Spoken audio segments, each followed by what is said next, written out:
एक बार एक साधु से एक सम्राट बहुत प्रभावित हो गया। जापान की घटना है। ये सम्राट जब भी अपने घोड़े को लेकर अपने राज्य का चक्कर लगाने के लिए निकलता तो साधु को रोज देखता। वह साधु एक वृक्ष के नीचे बैठा रहता, अपनी मस्ती में मस्त। कभी बांसुरी बजाता, कभी नाचता, कभी कोई गीत गुनगुनाता था और कभी चुपचाप बैठा रहता, आकाश के तारों को देखता रहता। सम्राट जब भी उसके पास से अपने घोड़े पर सवार होकर निकलता तो वहाँ पर वह एक बार जरूर रुक जाता। उस साधु को देखे बिना उससे ना रहा जाता था। छुपकर वह साधु की मस्ती को देखता और फिर वहाँ से चला जाता। धीरे धीरे इतना रस आने लगा कि समय कब बीत जाता था उसे पता ही नहीं चलता था। सम्राट चुपचाप एक झाड़ी के पीछे छुपकर साधु की मस्ती देखा करता था। उस साधु की मस्ती ऐसी थी कि सम्राट जब उसे देखता है तो वह भी मस्त होकर अपने घर लौटता। हर रोज का काम हो गया था। एक दिन सम्राट इतना वाभ विभोर हो गया तो साधु के चरणों में गिर पड़ा और कहा कि महाराज, यहाँ मैं अब आपको और नहीं रहने दूंगा। वर्षा करीब आ रही है और इस वृक्ष के नीचे आप बारिश में कैसे रहोगे? मेरे महल में चलो, मुझ पर कृपा करो, मुझे सेवा का अवसर दो। यह सुनते ही वह साधु उठकर खड़ा हो गया, अपनी झोली उठा ली और कहा कि चलो। यह देख सम्राट को बड़ा सदमा सा लगा। सम्राट कह तो रहा था कि महल चलो, लेकिन प्रसन्न होता जब फकीर कहता, यह सुनकर कहाँ का हम महल, हम जहाँ हैं वहीं हैं, हम मस्त हैं, हम महल वगैरह में नहीं रहते, हमने तो कपड़ों का त्याग किया है। सम्राट के मन में तो यह सब सुनने की इच्छा थी। साधु ने ऐसा कहा होता तो सम्राट उसके पैरों पर गिरकर कुछ और विनती कर लेता, लेकिन साधु तो तुरंत चलने को तैयार हो गया। तो सम्राट थोड़ा सदमे में आ गया। उसने सोचा, कहीं मैंने कोई गलती तो नहीं कर दी, उस आदमी ने मेरे साथ कोई चालबाजी तो नहीं की, यह कोई महल में घुसने की तरकीब तो नहीं लगा रहा, यहाँ पर बैठकर बांसुरी बजाता रहा, यहाँ पर बैठकर बांसुरी बजाना, यह मस्ती में नाचना, यह मुझे फंसाने के लिए कोई तरकीब तो नहीं है। क्या यह मछली को पकड़ने के लिए कोई कांटा तो नहीं फेंका गया था? फालतू ही चक्कर में पड़ा। सम्राट ने सोचा कि अब तो कुछ कह भी नहीं सकता, इसने मौका भी तो नहीं दिया, इसलिए यह भी तो नहीं कहा एक बार भी नहीं कि मैं मज़े में हूँ, क्या बारिश क्या सर्दी, हमारे लिए सब एक हैं। सम्राट ने सोचा कि क्या साधु है यह आराम की बात आते ही तुरंत हाँ बोल दी। सम्राट के मन का सारा भाव ही खत्म हो गया।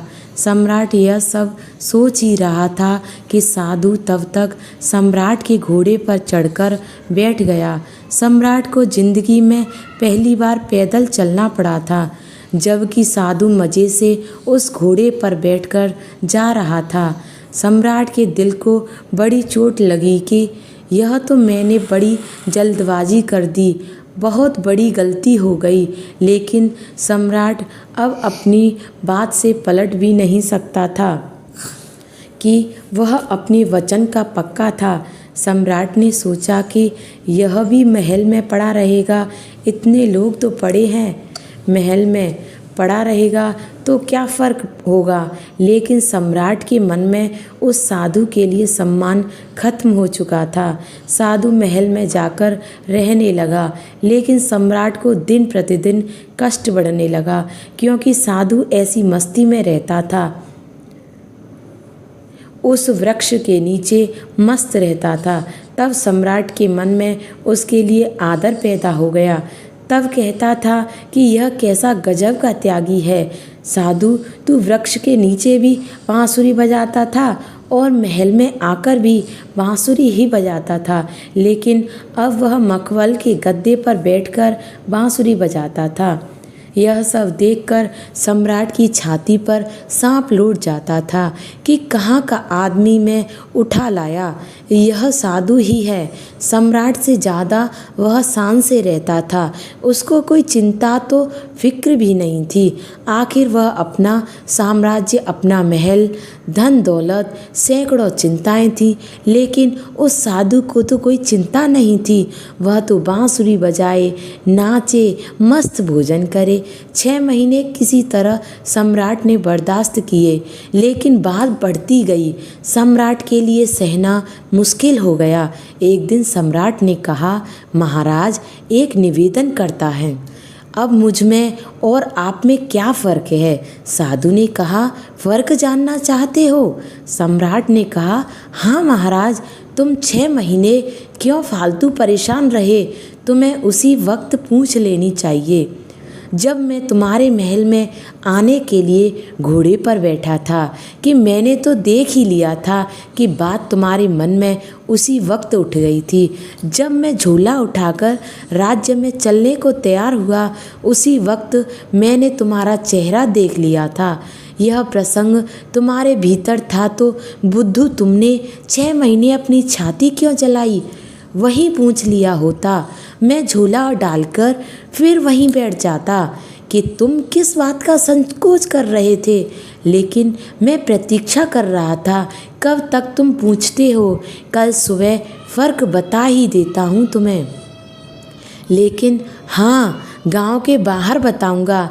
सुबह सम्राट जल्दी उठा, उत्सुकता से जानने को कि क्या फ़र्क है। सम्राट ने सोचा कि क्या फ़र्क हो सकता है? मुझे तो कुछ भी फ़र्क नहीं लगता। खाना जो मैं खाता हूँ वही वह खाता है और मुझसे वह जाता मांगे करता है। यह लाओ वह लाओ। जिस कमरे में मैं रहता हूँ उससे भी ज़्यादा सुंदर कमरे में रहता है। मेरा 2-3 नौकरों से काम चल जाता है और यह 15-20 नौकर साथ में रखता है। ज़रूरत का तो कोई अंत नहीं, मांगे ही चला जाता है। कपड़े इतने शानदार पहनता है कि मुझे कोई देखे तो मैं इसका मंत्री हूँ या खुद ही इस राज्य का सम्राट मालूम होता है। कम से कम महल के बाकी लोग मुझसे डरते तो हैं। इसकी आंखों में तो डर नाम की कोई चीज़ ही नहीं है। बस पूरे दिन बिना किसी चिंता के बांसुरी बजाता रहता है। आज मैं भी देखूं कि क्या फ़र्क बतलाता है। सम्राट सुबह सुबह साधु के कमरे में पहुंच गया। वहां जाकर देखा तो साधु ने वही पुराने कपड़े पहने हुए थे जो उस वृक्ष के नीचे बैठकर पहनता था। उसी झूले को अपने एक हाथ में उठा रखा था, दूसरे हाथ में बांसुरी लिए तैयार खड़ा हुआ था। सम्राट ने कहा, चलिए महाराज। दोनों महल के बाहर निकल आए। चलते चलते एक गांव की नदी पार हो गई। कुछ देर बाद वे गांव के बाहर आ गए। सम्राट ने पूछा, अभी और कितना चलना है? साधु ने कहा कि बस कुछ और दूर। और चलते चलते सुबह से दोपहर हो गई। सम्राट ने कहा, बस और आगे नहीं, जो भी कहना है अब यहीं कह दो। साधु ने कहा कि मैं आगे चलता हूँ। सम्राट ने कहा कि मैं कैसे चल सकता हूँ? मेरा महल, मेरी बीवी, सब कुछ मुझसे जुड़े हुए हैं। मैं तुम्हारी तरह फ़कीर थोड़ी ना हूँ जिसे किसी बात की कोई चिंता ही नहीं। साधु ने कहा, बस यही फ़र्क है तुम में और मुझ में।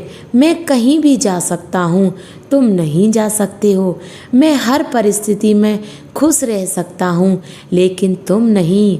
जब मैं उस वृक्ष के नीचे रहता था तब भी मस्ती से रहता था और अपनी ज़िंदगी का एक एक पल को जीता था। लेकिन जब मैं तुम्हारे महल में चला गया तब भी मस्त रहता था। मैं जीवन की एक एक क्षण को पूरी मस्ती से, खुशी से साथ जी रहा था। अब मैं कहीं और चला जाऊंगा तब भी उसी तरह रहूँगा।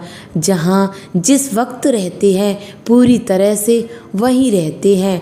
ना तो हम बीते हुए कल के बारे में सोचकर पश्चाताप करते हैं और ना ही आने वाले कल के बारे में सोचते हैं। ना हम अपने वर्तमान को खराब करते हैं, हम तो बस आज में जीते हैं, क्योंकि हम समझ चुके हैं कि जीवन का आदि है एक पल को जीने में, इसी पल को जीने में है।